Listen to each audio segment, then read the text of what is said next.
Alors nous sommes aujourd'hui mardi, on est le 16 Shevat. Et nous sommes arrivés d'Af Lamed Tet de Berachot, Lamed Tet. Et nous sommes à la 9e ligne, Nima Kitanae. On a vu hier donc la discussion entre les Chachamim. Quel bracha on fait sur les légumes cuits. Un il a dit c'est Sheakol, l'autre il a dit Adama. Et c'est là où la Gemara ramène ici, est-ce qu'on va dire cette notion, c'est une mahlok des Tanaïm. Et la Gemara nous raconte cette histoire. Il y avait deux élèves. Ils étaient donc devant Bar Kapara. Et on leur a servi, donc Krouv c'est du chou, Dormaskin c'est une herbe, on ne sait pas, et au Parguillot, c'est des Parguillot comme vous le savez. Natal Bar Kapara shoot le ahad mehen levarech. Bar Kapara il a dit à l'un d'eux, allez fais-toi la baracha. Qu'est-ce qui s'est passé? Kafas ou verach à la Parguillot. Il a commencé à faire la baracha sur les Parguillot, donc il a fait Shehakol en premier sur les Parguillot.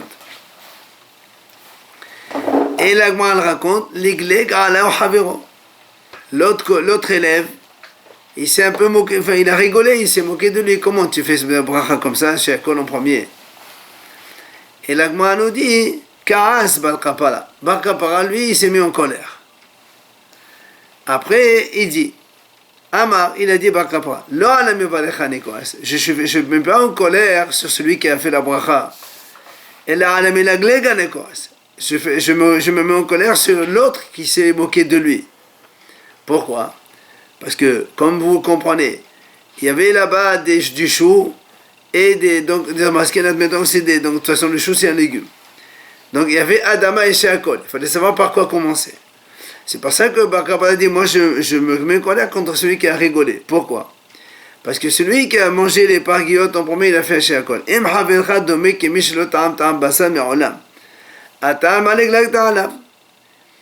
C'est vrai que Adama c'est avant Sheakol. Mais si lui, ça fait longtemps qu'il n'a pas mangé la viande et que maintenant il a envie de manger la viande. Donc quand il y a quelque chose de haviv, cher, on commence par ça. C'est pas un problème. Seulement,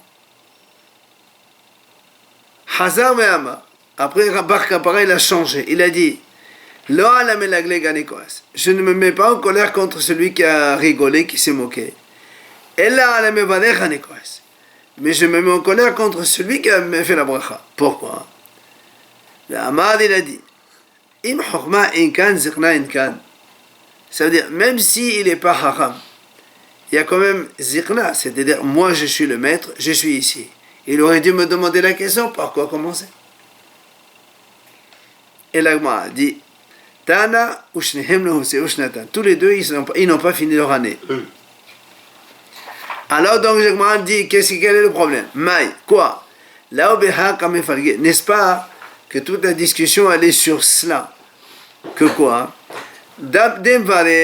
Celui qui a fait la bracha,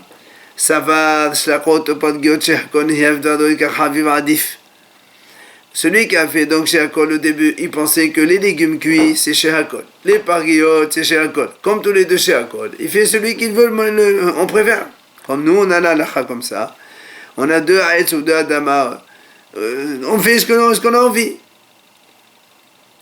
On met la glèque, ça va. Et celui qui s'est moqué, pourquoi il s'est moqué? Parce que lui il pensait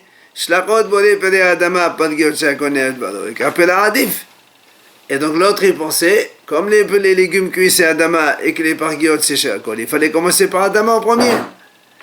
Donc tu vois bien que c'est quoi la mahloket? Ben c'est ça. Est-ce que sur les légumes qui ont fait Sheakol ou c'est Adama? Donc c'est mahlok de Tanaïm. Viens la Gemara dit non. La dechoule alma. On m'a dit non, je peux te dire qu'ici tous les deux ils pensaient qu'effectivement même les légumes cuits c'est Sheakol. Alors pourquoi un il a fait donc sur les parguillotes et l'autre il s'est moqué de lui? Moi ça va le Haviv Adif ou moi ça va le Krouv Adif des Zayin. Il dit que la mahlok est entre eux, c'est quoi? C'est qu'un il a pensé que Haviv Adif, c'est-à-dire qu'il préférait les parguillotes, c'est pour ça qu'il a commencé à faire la bracha sur les parguillotes. Et même si tu dis que sur le chou c'est Sheakol, L'autre, il dit, sur le chou, c'est mieux de faire la bracha sur le chou parce que des saïnes, ça nourrit plus. Donc il fallait commencer par ça selon l'autre. Donc il n'y a pas mahlok et tanaïm. Est-ce que les légumes cuits à Sheakol ou Adama, tous les deux, ils penseraient que c'est Sheakol. Amar Rabbi Zera. Il vient, il dit Rabbi Zera qui avinan beravuna. Quand on était chez Ravuna, Amalan, il nous a dit l'enseignement suivant. Gadgiladi de Lifta, c'est les têtes de navet. Les têtes de navet. Parmino prima rabba bode peneha adama. Prima suta sheakon hevdo. Si il les coupe en gros morceaux, alors il fait adama. Mais s'il les coupe en petites tranches, alors c'est sheakol. Il dit pourquoi? Parce que quand il les coupe en petites tranches, Rachid dit gri'otahi, c'est comme si on méprise les choses. Donc ce fameux navet. Et on parle qu'on le mange cru. Donc c'est pour ça que quand on le coupe en grosses tranches, c'est adama. Et petites tranches, c'est sheakol. Petits morceaux. A fortiori, s'ils sont cuits. Non, pas a fortiori, parce que le navet, il se mange cru et cuit, les deux. Non, mais s'ils sont cuits, ils sont sheakol. Non, Non. s'ils se mangent cuit aussi, il reste adama. Comme les carottes. Les carottes, ça se mange cru, ça se mange cuit. Dans les deux cas, on fait adama. Ah bon.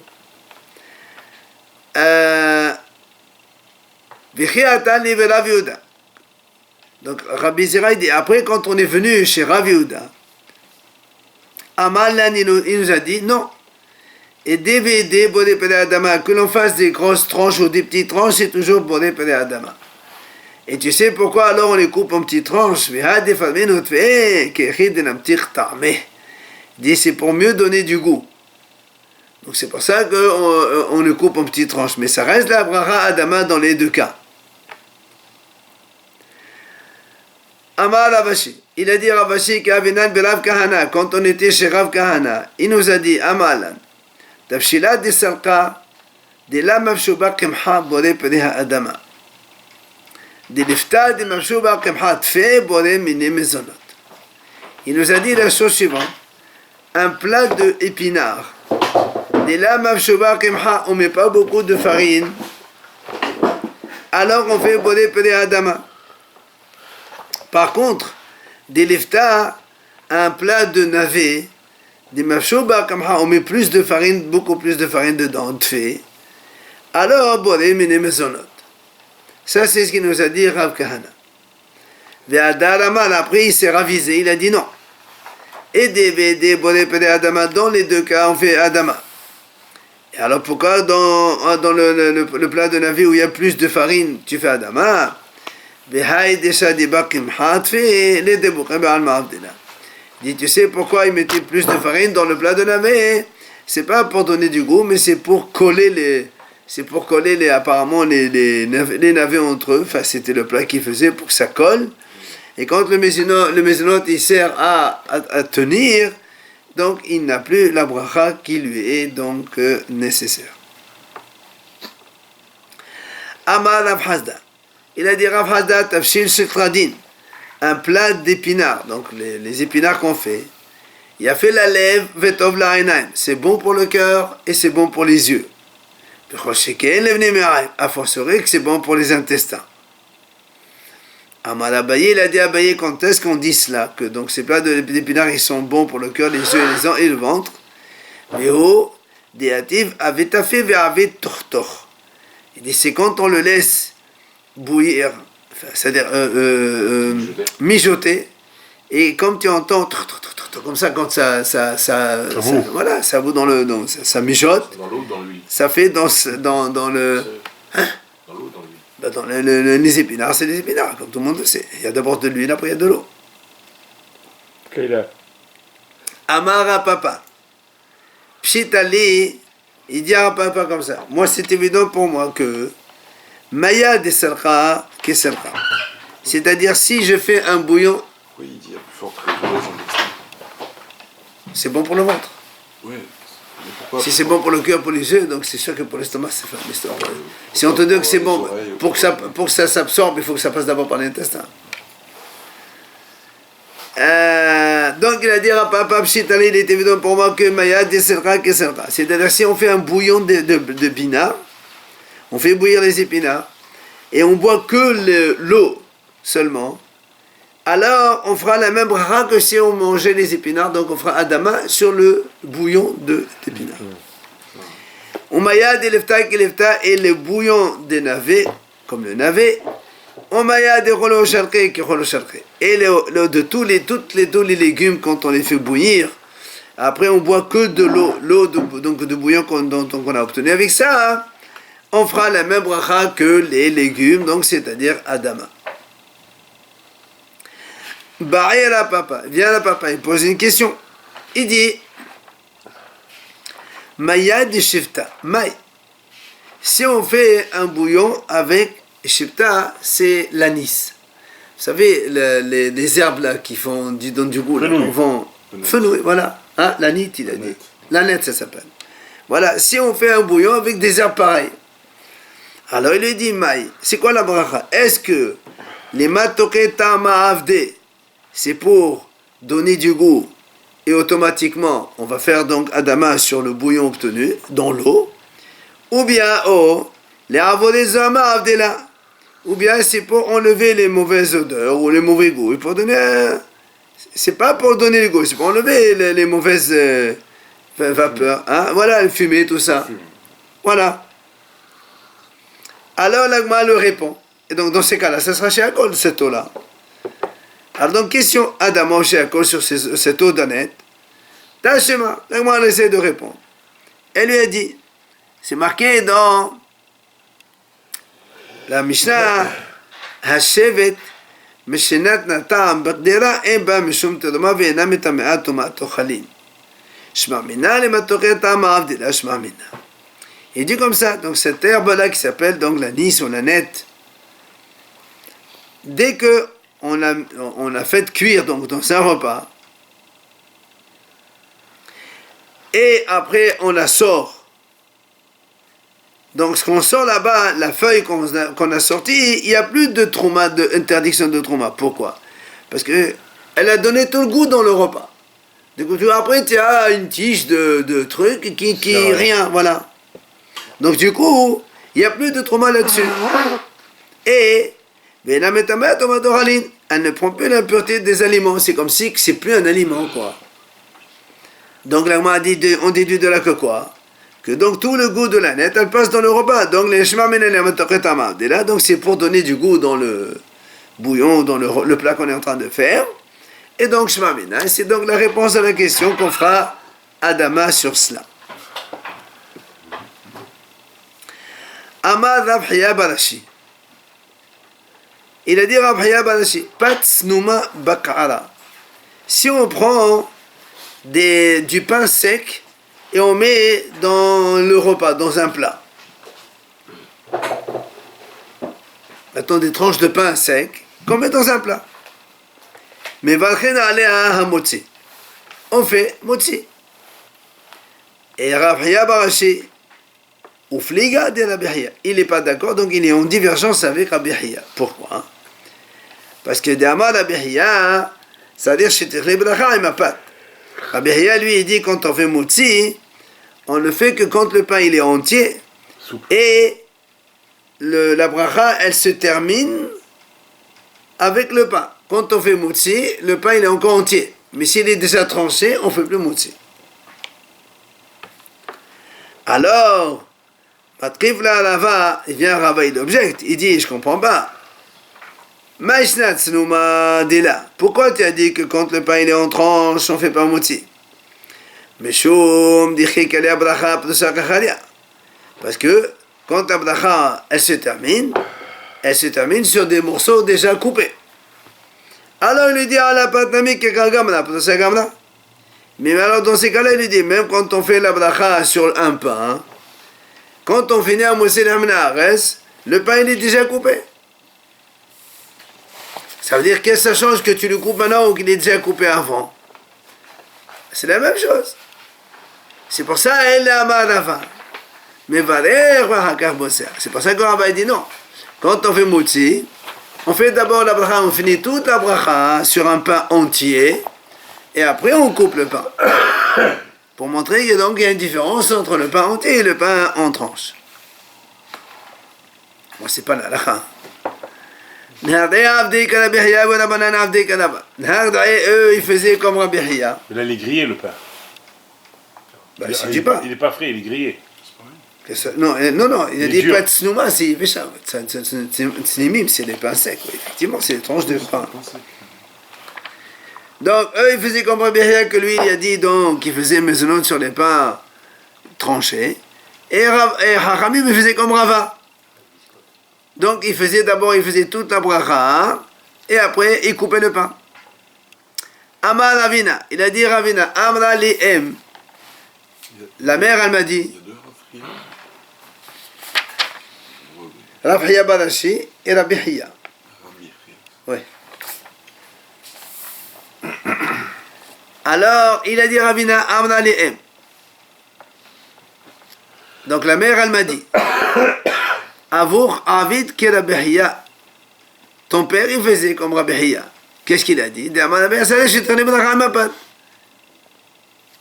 C'est ce qu'il a dit donc. Il faut que la bracha se termine avec le pain. C'est-à-dire que le pain, il soit entier quand on finit la bracha.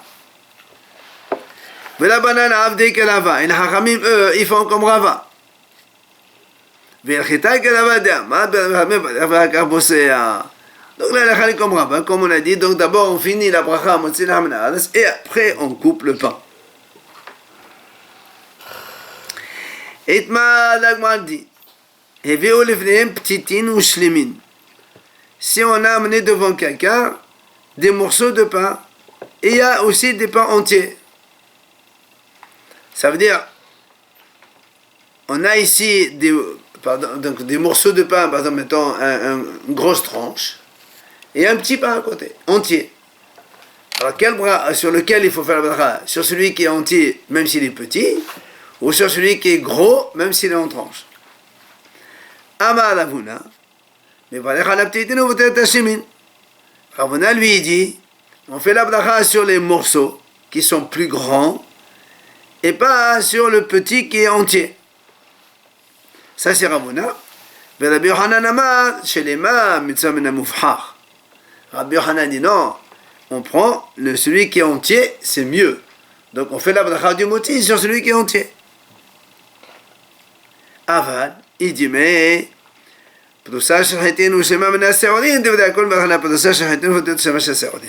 mais il dit par contre, si la tranche c'est du pain de blé et le pain entier c'est un pain d'orge, comme dans le pasuk c'est marqué Eres Heta ou Sa'ara, et le blé il est en premier par rapport à l'orge, dans ces cas-là, il dit Rabbi Yochanan, on fait la bracha sur le pain tranché en blé, de blé donc, et on acquitte le pain entier qui est d'orge. Voilà donc ce qu'on voit ici, Mahnok Ravuna et Rabbi Yochanan. Amar Rabbi Yirmiyah Baraba, il a dit Rabbi Yirmiyah Baraba qui est Tanae. Cette Mahnok entre Ravuna et Rabbi Yochanan, donc les Amoraïm, elle est comme celle des Tanaïm. Où c'est qu'on voit ça? Dans la Mishnah on dit Todmin batzal katan shalem aval lo hetze batzal gadol. Il dit là-bas la Mishnah, quand quelqu'un il fait par exemple une récolte d'oignons, il va donc prélever la trouma.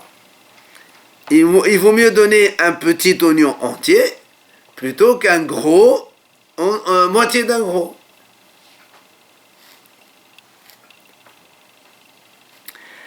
Rabbi Yehuda Omer, et ça c'est Rabbi Yehuda qui n'est pas d'accord, il dit non, l'eau qui est la haït c'est pas ça gadol. Rabbi Yehuda, il dit non, il vaut mieux donner un gros, même s'il est au moitié. Alors vient là, moi dit, donc la m'a dit, tu vois bien c'est quoi la mahlok disait entre les Tanaïm. Ah, il dit, il faut donner petit, mais le mieux c'est que ce soit entier. Et l'autre il dit non, c'est mieux qu'il soit gros, même s'il est en couple, c'est pas grave. Alors là, moi, dit comme ça. Dans la mesure où il y a un Kohen à disposition et qu'il faut lui donner de suite, là, moi, dit que tout le monde est d'accord qu'on lui donne Hashuv. C'est-à-dire, même tu me donnes la moitié d'un grand, c'est pas grave. Dans la mesure où c'est mieux de donner un gros oignon, même s'il est coupé en deux, que tu donnes un petit comme ça misérable. Alors, quand il est à disposition et qu'il va le consommer de suite, donc on peut couper en deux, on lui donne. Qui plairait, c'est quoi la marloque? Elle dit le cas Kohen. C'est quand il n'y a pas un Kohen. Et donc il faut garder cela un moment chez soi avant qu'on trouve un Kohen pour lui donner la trauma. Et là, la Mishnah dit d'Etnan, quand on a un Kohen à disposition de suite, Torem min hayafe. On prélève évidemment du plus beau, c'est-à-dire le plus gros, le meilleur. Par contre, mais quand il n'y a pas de Kohen à disposition, qu'est-ce qu'on fait? On prélève quelque chose qui se conserve le plus. Or, un oignon entier, il se conserve mieux que la moitié d'un gros. Quand tu le coupes, après il va pourrir. Alors que si tu le laisses entier, il reste longtemps. Ça, c'est un akama. Rabbi Yehuda Omer, en notoré mela, mena yafe. Rabbi Yehuda dit non, malgré tout. Même dans le cas où tu dois attendre, il faut quand même prendre le meilleur et donner au Kohen. C'est ça la marloque. Amar Rav Nachman bar Yitzhak, il dit Rav Nachman bar Yitzhak, Virei Shamayim, celui qui craint Hashem, Yotzei Deshnehen, il s'acquitte des deux. On m'a dit comment, qui c'est d'abord celui-là? Omanu, mort baré de Ravina. Celui qui craint Hashem, c'est mort baré de Ravina. Qu'est-ce qu'il faisait? Mort le fils de Ravina. Des morts baré de Ravina, Ménéar P'dosha B'torachenema Ovotsea. Lui, quand il a un pain entier petit, et une grosse tranche de pain, il prend les deux ensemble, et il fait la bracha motzi, la bracha sur les deux, il coupe, il prend des deux.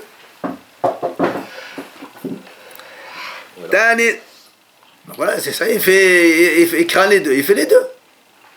Il prend pas la tranche grosse, il prend pas le pain entier petit, il prend les deux, il coupe des deux. Donc comme ça, moi, il satisfait les deux avis. Il est venu à Tana, il a enseigné cet avis-là. Il a dit, donc il met la tranche avec celle qui est entière et il coupe et il fait la bracha sur les deux. Amale Mashimcha. Rav Nachman dit, mais comment tu t'appelles? Amale, il a dit Shalman. Shalman. Ou Salmon ou Salman, donc. Amale, alors Rav Nachman, il lui dit, Shalom ata vishlima mishnatra shesamta shalom en talmidim. Il lui dit, bah, si tu t'appelles comme ça, c'est que toi tu es un homme de paix. Et ta Mishnah, elle est entière, puisque tu as fait la paix entre les haramim. Il n'y a pas de discussion après. Amar à papa. Il a dit à papa, Hakol modim bepesach sheminei apdosa betor shema votzea. Mata, Amar klehemoni ketiv. Amar à papa, il dit, tout le monde est d'accord que à Pesach, on met comme on sait tous, la matzah coupée entre les deux entières, et on fait motzi sur les deux, celle qui est entière et celle qui est coupée. Là-bas, c'est connu, pourquoi? Parce que là-bas, il y a marqué les harmonies. La Torah dit les harmonies, donc il faut faire comme un pauvre. En général, il n'a pas des pains entiers, il a des pains en morceaux. C'est pour ça que nous aussi, hein, on coupe du morceau, de la matzah qui a été coupée déjà avant le Maggid. Pendant le Yahatz, on a coupé, donc on le met là-bas, et après on fait motzi avec. Amar Rabbi Abba. Il vient Rabbi Abba, il dit au Shabbat, Hayav Adam le Tzor Sheté Kekala Ot Matam, Alech Mishne Ketiv. Il dit le Shabbat, par contre, il faut prendre deux pains entiers, et on fait la bracha sur les deux. Matam, pourquoi? Parce que c'est marqué justement l'Ech Mishne, c'est dans la paracha de la manne qu'on a vue cette semaine. Amar Ravashi, il a dit Ravashi, Hazinali le Rav Kana dinaketa teo vasahada. Il a dit, moi j'ai vu Rav Kana, effectivement, il prenait deux pains, mais il coupe un seul. Rabbi Zera, hava basah kula shirota. La Gemara dit, Rabbi Zera, quand il faisait Motzi Shabbat, il coupait un gros morceau qu'il va manger pendant tout le repas. C'est pas il coupe un morceau, après il coupe un autre. Non, quand il fait Motzi, il se prend un gros morceau pour tout le repas. Amali Ravina Rabbi Sheva Kamet Hazik Rav Tanuta. Ravina, il lui dit à Ravashi, il dit comment? Si tu coupes, tu fais un moitié, tu coupes comme ça. Et les gens vont dire, c'est quoi cet affamé là? Il peut pas prendre par petits morceaux. C'est pas beau de prendre un gros morceau comme ça. Il a pris un gros, c'est avec Kazaït. Non, il prend un gros lui, pour manger tout le repas. Tu manges pas gazette pour le repas, toi? C'est sa ration. Moi, je mange pas. Hein? C'est sa ration. Voilà, il prend la ration de tout le repas. Ça fait un Enfin, quand tu veux moitié comme ça devant tout le monde, tu coupes un morceau, c'est pas joli. Alors Amalé, il lui a dit non. Il dit non, puisque tous les jours il fait jamais ça, il n'y a que le Shabbat qu'il fait ça. Donc on va pas dire c'est affamé ou pas affamé. Ça c'est qu'à votre Shabbat. Il veut manger le morceau pour tout le repas. עליו אמיר ולבסי, כי המתאם אלו דפתת יעדובה מברכן עליה מוסלם מן הארץ, אמרי הוא אלו יתעבד בהם מצווה חדה נעבד בהם מצווה חדית. Agmar raconte autre chose. Rav Amir et Rabassi, eux, quand ils avaient un pain avec lequel ils avaient fait le Eruv, puisque avant ils faisaient souvent Eruv Hatzerot, ils avaient un pain avec lequel ils avaient un Eruv, ils prenaient ce même pain, et ils faisaient avec Motzi pendant Shabbat. Puisqu'ils disaient, ce pain-là, il a déjà servi à une mitzvah la veille de Shabbat pour faire Eruv, eh bien on fait avec une deuxième mitzvah. Vendredi, il fait. Non, vendredi ils font le Eruv. Ah, d'accord. Il est bon Et samedi. Shabbat, ils font Shabbat. Tous les Shabbats, ils refont le gros. Ouais. Amar Rav, il a dit Rav, Tol Brouch, et non sadech levalech. Si quelqu'un, il a fait un motzi lechem min haaretz, et avant de manger, il donne aux assistants, il dit prends. Il dit, ça ne s'appelle pas une interruption, puisque ça fait partie du manger, c'est pas. Quand on dit quelqu'un il s'interrompt entre la bracha et la profite de la chose, c'est quand il parle des choses qui n'ont rien à voir avec la chose. Mais là, comme dans le tefillin, on dit celui qui parle entre le tefillin du bras et le tefillin de la tête, il doit faire une autre bracha, mais c'est le tefillin. C'est quand il parle d'une bracha qui n'a rien à voir avec les tefillin. Mais si tu parles de quelque chose sur les tefillin, ça ne s'appelle pas une interruption. Là aussi, tu es dans le repas, tu leur dis, prenez votre morceau, alors ça ne s'appelle pas une interruption. Mais, mais s'il dit, amenez-moi, il a fait un mot, c'est avant de manger, il a vu qu'il n'y avait pas de sel. Amenez du sel, ou bien amenez l'iftan, amenez quelque chose pour tremper un hors d'œuvre, quoi. Là, il dit, ça s'appelle une interruption, il faut refaire la bracha. Ah oui? Bon. C'est pas Mais la attendez. Faut pas. Rabbi Yohanan, il dit non. Même s'il dit amener du sel ou amener des choses pour accompagner le pain, hein, eh bien, ça ne s'appelle pas une interruption. Pourquoi? Parce que quand on fait le moutsi, il faut le manger avec plaisir. Donc, il faut mettre un peu de sel ou un peu de choses pour que ça se mange bien. Maintenant, il dit, par contre, s'il dit Gabel les toré, ça ne va pas. Si maintenant quelqu'un il a fait un moutsi avant de manger, il s'est rappelé qu'il n'a pas donné à manger aux animaux. Alors il dit à monsieur va leur mélanger pour les taureaux le foin, je sais pas quoi. Alors il dit ça s'appelle une interruption. Et donc il recommence motzi. Il fait Rav Shishat Amar, il vient Rav Shishat, il dit non monsieur, même ça il doit pas, ça s'appelle pas une interruption, puisque nous on sait qu'un homme il n'a pas le droit de manger avant de donner à manger à ses animaux. Et comme il dit d'ailleurs la Gemara,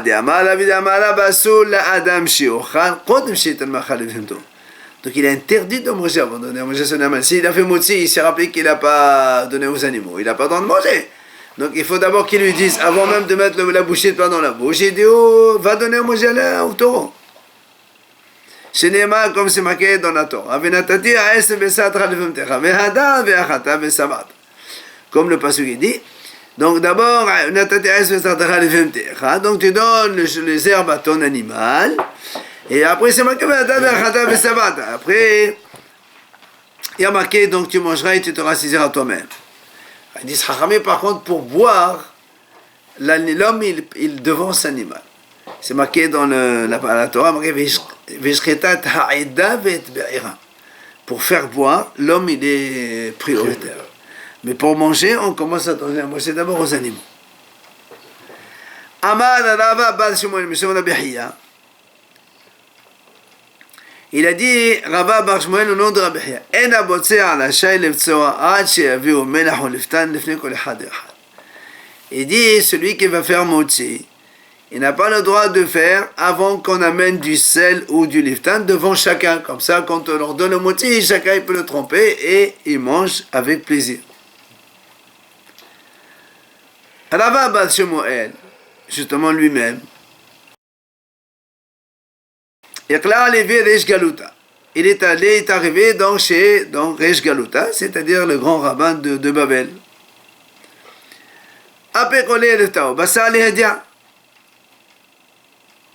On lui a donné du pain et il a fait tout de suite motzi. Il n'a pas attendu qu'on amène du sel ou des choses devant tout le monde.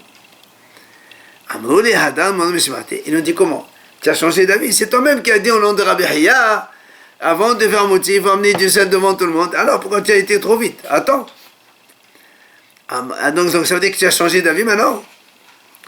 Amaleo letdin sadir beshesh. Il leur a dit, ce pain-là n'a pas besoin d'attendre. Boshesh, comme il a dit, dans le sens attendre.